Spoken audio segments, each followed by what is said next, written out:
હનુમાનજી મહારાજ કે હે પ્રભુ, હું તો એક સામાન્ય વાનર છું. કોણ છું? વાનર. અને વાનરનું બળ શું? વાનરની આવડત કેટલી?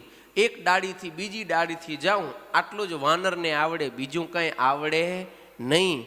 તેમ છતાંય મેં 100 યોજનનો સમુદ્ર ઉલ્લંઘ્યો, સોનાની આખી લંકા નગરીને બાળી, ઘણા બધા રાક્ષસોને માર્યા, અશોક વાટિકાને ઉજાડી. આની અંદર કંઈ મારું બળ નથી, મારી આવડત નથી, મારી બુદ્ધિ નથી. સો સબ તવ પ્રતાપ રઘુરાઈ, નાથ ન કછુ મોરી પ્રભુતાઈ. શું કહ્યું? હે પ્રભુ, આ જે કંઈ થયું છે એ હે પ્રભુ તમારા જ પ્રતાપથી થયું છે. આની અંદર મારી પ્રભુતા એટલે કે મારી મોટાઈ કે મારી આવડત કે મારી હોશિયારી કંઈ છે નહીં. અને એની જગ્યાએ આપણે હોય તો શું કહીએ?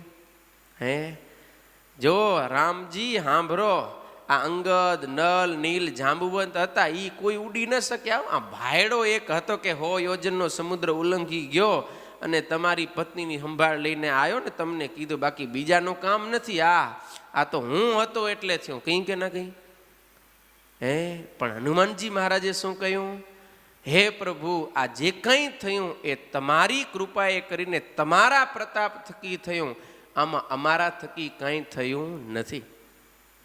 તો આ સુંદર કાંડ છે ને એ સાધક માટેનો માર્ગદર્શક કાંડ છે. હનુમાનજી મહારાજ સાધક છે, એના જીવનમાંથી આપણે શીખવાનું છે.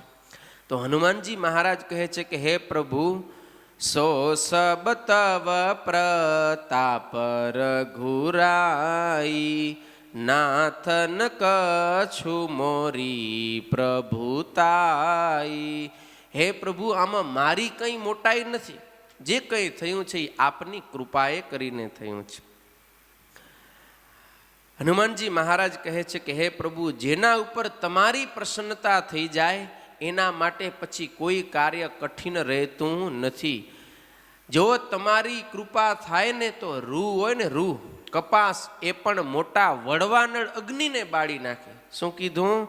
તવ પ્રતાપ બળવા નલહી, જારી સકહી ખલુ તુલ. તુલ એટલે રૂ. રૂ ઉપર હે રામ તમે કૃપા કરો ને તો એ રૂ છે, કપાસ છે, એ વનવાનળ અગ્નિને પણ બાળવાને માટે સમર્થ બની જાય. નહીતર રૂની શું હેસિયત છે? કંઈ હેસિયત નથી. પણ એ વનવાનળ અગ્નિને બાળી નાખે આટલો સમર્થ બની જાય, એક ભગવાનની કૃપા થાય તો. આપણા દ્વારા પણ કાંઈ નાનું મોટું થઈ રહ્યું છે તો સમજી રાખું કે ભગવાનની કૃપા થઈ છે, બાકી રૂ જેટલી પણ આપણી હેસિયત નથી કે કાંઈ કરી શકીએ. તો ભગવાનની કૃપા એને સંભાળવી. હનુમાનજી ઉપર ભગવાન રામચંદ્રજી રાજી થયા, પ્રસન્ન થયા અને કહ્યું છે કે હે હનુમાન, તમે કંઈક માંગો, આજે અમે તમારા ઉપર પ્રસન્ન છીએ, તું જે માંગીશ એ હું તને આપીશ. આવો ચાન્સ આપ્યો ભગવાન રામે. છતાંય હનુમાનજી મહારાજ શું માંગે છે?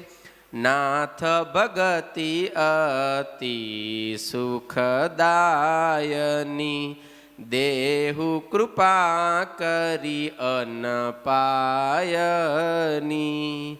હે પ્રભુ, તમારી ભક્તિ છે ને એ સુખદાયીની છે. કેવી? સુખ આપનારી તમારી ભક્તિ છે. જો તમે ખરેખર મારા ઉપર પ્રસન્ન થયા હો તો તમે મને એ ભક્તિ આપો કે એ ભક્તિ અતિ દુર્લભ છે, એ સહજતાથી કોઈને મળતી નથી. માટે એ અનપાયની ભક્તિ તમે મને આપો. આવી રીતે ભગવાનની આગળ માંગણી કરી છે. અને એ વખતે હનુમાનજી મહારાજને રામ પ્રભુએ વરદાન આપ્યું છે. સુની પ્રભુ પરમ સરલ કપિબાની, એવમસ્તુ તબ કહેહુ ભવાની. શંકર ભગવાન કે હે ભવાની, હનુમાનજી મહારાજની આવી વિનમ્રતા, આવી સરળ વાણી સાંભળી અને રામ પ્રભુએ ખાલી એટલું જ કહ્યું, એવમ અસ્તુ. શું કીધું? એવમ અસ્તુ, તમને જેમ ઈચ્છ્યું છે તમે એમ થાવ. અર્થાત કે પોતાની ભક્તિનું વરદાન આપ્યું. અને જેના હૃદયમાં ભક્તિ આવે ને એ બહુ ભાગશાળી બની જાય. ભક્તિ છે એ જેવા તેવાને મળતી નથી.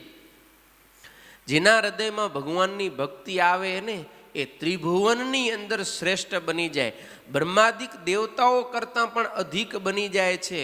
જેના હૃદયની અંદર ભગવાન શ્રી હરિની ભક્તિ નિવાસ કરીને રહે છે. એ ભક્તિનો એવો પાવર છે કે હરિરપી નિજ લોકમ સર્વ થાતો વિહાય. ભગવાન શ્રી હરિ પોતાનું ધામ છોડી અને નિવસતી રુદિ તેસામ ભક્તિ સૂત્રોપનદ્ધ, ભક્તિ રૂપી સૂત્રથી બંધાય અને ભગવાન શ્રી હરિ એવા ભક્તના હૃદયની અંદર નિવાસ કરીને રહે છે. અર્થાત કે આખી ત્રિલોકી એનો જે નાથ, ચરાચર અનંત કોટી બ્રહ્માંડો એનો નાયક જે ભગવાન પુરુષોત્તમ નારાયણ, એ એના હૃદયની અંદર ભક્તિ રૂપી સૂત્રથી બંધાઈને રહે છે. ભગવાનને એ જીવાત્મા વશીભૂત કરી લે કે જેના હૃદયમાં ભક્તિ આવીને નિવાસ કરે છે. તો કેવો ભાગ્યશાળી કહેવાય, કેવો સંપત્તિવાન કહેવાય કે અનંત સંપત્તિના સ્વામી જે ભગવાન છે એને એણે વશ કરી લીધા. એનાથી મોટો સંપત્તિવાન કોઈ હોય? એટલા માટે કહ્યું ભાગવતમાં કે જેના હૃદયમાં ભગવાનની ભક્તિ નિવાસ કર્યો એને ક્યારે નિર્ધન ન સમજવો. એ તો નિર્ધનાસ્તેપી ધન્યા. બાહ્ય દ્રષ્ટિએ કદાચ નિર્ધન દેખાતો હોય ને તોય એ તો ત્રિલોકીમાં સૌથી ભાગ્યશાળી છે, સૌથી સંપત્તિવાન છે. કારણ કે સમસ્ત ઐશ્વર્ય અને સંપત્તિના સ્વામી એ ભગવાનને એણે પોતાના હૃદયમાં કેદ કરીને રાખ્યા છે. તો એ કેટલો મોટો કહેવાય. તો આવી નિશ્ચળ ભક્તિ એ હનુમાનજી મહારાજે માંગી અને ભગવાન રામે પ્રસન્ન થઈ અને એ ભક્તિ હનુમાનજી મહારાજને આપી. હનુમાનજી મહારાજનું હૃદય ભક્તિથી ભરપૂર થયું અને ભક્તિનો પૂર આવ્યો ને આનંદની અંદર હિલોડા લેવા લાગ્યા છે.